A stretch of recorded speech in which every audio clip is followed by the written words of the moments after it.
सनातनियों को रामनवमी के राम जन्म उत्सव की ढेर सारी शुभकामनाएं। मध्याह्न दोपहर 12 बजे प्रभु श्री राम का प्रकट हुआ। छतरपुर में बागेश्वर धाम के प्रमुख धीरेन्द्र कृषि शास्त्री ने राम जन्म उत्सव के अवसर पर सभी सनातन धर्मावलंबियों को शुभकामनाएं दी। उन्होंने अपने संदेश में कहा, भगवान श्री राम के जीवन और चरित्र से हमें कोई महत्वपूर्ण सीख मिलती है।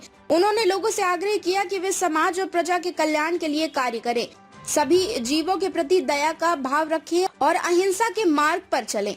शास्त्री ने कहा कि भगवान राम ने अपने जीवन से ये सिखाया है कि जो समाज और देश के लिए हानिकारक है, उनके खिलाफ खड़ा होना आवश्यक है। उन्होंने रावण वध का उदाहरण देते हुए कहा कि धर्म की रक्षा के लिए अन्याय के विरुद्ध संघर्ष करना भी जरूरी है। उन्होंने अंत में सभी से भगवान राम के आदर्शों को अपनाकर एक बेहतर समाज निर्माण में योगदान देने की अपील की। सनातनियों को रामनवमी के राम जन्म उत्सव की ढेर सारी शुभकामनाएं। मध्याह्न दोपहर 12 बजे प्रभु श्री राम का प्रकट हुआ।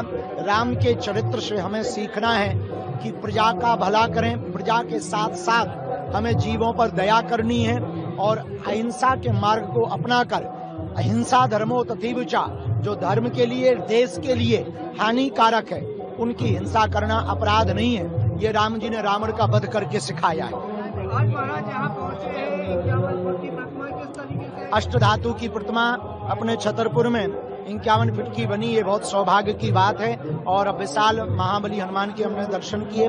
2 अप्रैल को अनावरण महामहोत्सव है और सबको ढेर सारी शुभकामनाएं। Thank you. संपूर्ण भारतवासियों को, सभी सनातनियों को रामनवमी के राम जन्म उत्सव की ढेर सारी शुभकामनाएं। मध्याह्न दोपहर 12 बजे प्रभु श्री राम का प्रकट हुआ। राम के चरित्र से हमें सीखना है कि प्रजा का भला करें, प्रजा के साथ साथ हमें जीवों पर दया करनी है और अहिंसा के मार्ग को अपनाकर अहिंसा धर्मो तथैव च, जो धर्म के लिए, देश के लिए हानिकारक है, उनकी हिंसा करना अपराध नहीं है। ये राम जी ने रावण का वध करके सिखाया है। आज महाराज यहाँ पहुँचे हैं, 51 फुट की प्रतिमा किस तरीके से? अष्टधातु की प्रतिमा अपने छतरपुर में 51 फीट की बनी, ये बहुत सौभाग्य की बात है। और अब विशाल महाबली हनुमान के हमने दर्शन किए। 2 अप्रैल को अनावरण महामहोत्सव है और सबको ढेर सारी शुभकामनाएं।